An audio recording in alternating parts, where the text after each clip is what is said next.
Yeah, ordinary South Africans raising crucial issues. The president needs to deliver a plan that's going to satisfy the ordinary South African, but also the world as they watch to see where we're going. Expectations unreasonably high, would you say, Lindsay?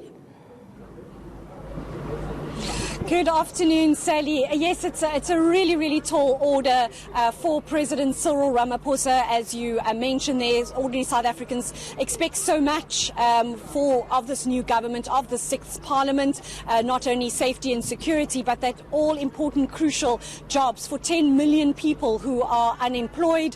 So much at stake for the President as he delivers his 3rd State of the Nation address, although only the 1st of this Parliament, and a lot is riding on him providing specific plans as to how exactly he's going to curb the aspiring debt of government, the crippling economy, and get things revived again so that people can find jobs and better their lives. Chief, among the challenges is what to do with the state-owned enterprises. Really, there is a massive need to stop them being the money funnel that they currently are. Eskom in dire straits, SAA as well, and both of those we've seen the newly appointed CEOs jump ship. Is it a case of 3 steps forward, 2 steps back?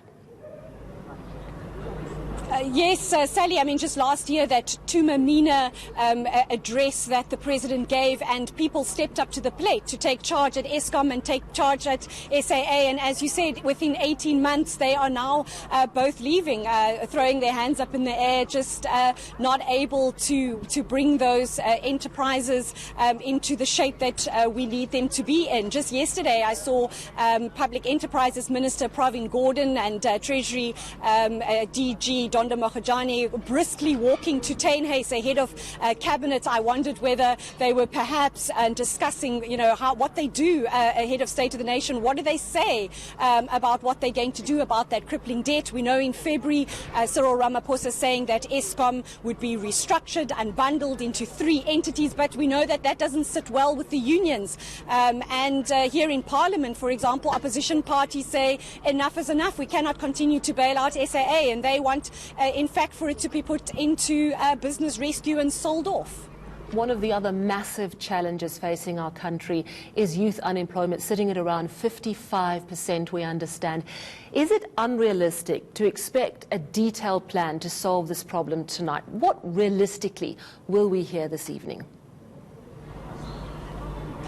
Well, opposition parties seem to think that there's been too much rhetoric, and they want those detailed plans. What they can say about, what the president rather can say about that, it's anybody's guess. He has made promises of improving the economy so that jobs can be created, stimulus packages to businesses, which some parties here say in the 10 months since he made that announcement hasn't yielded what they expected and isn't creating the jobs that people so sorely need. But they certainly are looking to him to provide those specifics of exactly how those jobs are going to be created when he's balancing that tough act of what we've just spoken about, dealing with the crippling debt of state-owned enterprises, and then trying to ignite the economy on the other hand so that those jobs can be created. Very quickly, do you expect a tougher message tonight around belt tightening across the country?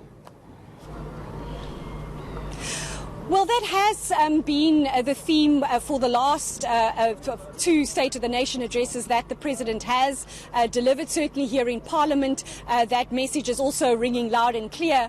The presiding officers here saying they do not want tonight's proceedings to exceed the 2 million rand budget, and that everything really centres around austerity. There's also that big question about the size of government itself, of the civil service. Opposition parties here had wanted to see the President trim his cabinet and thereby the departments even further than he has. And so with all the talk of austerity swirling around, exactly what is the President going to say about that belt tightening, and how is he going to rein in the debt?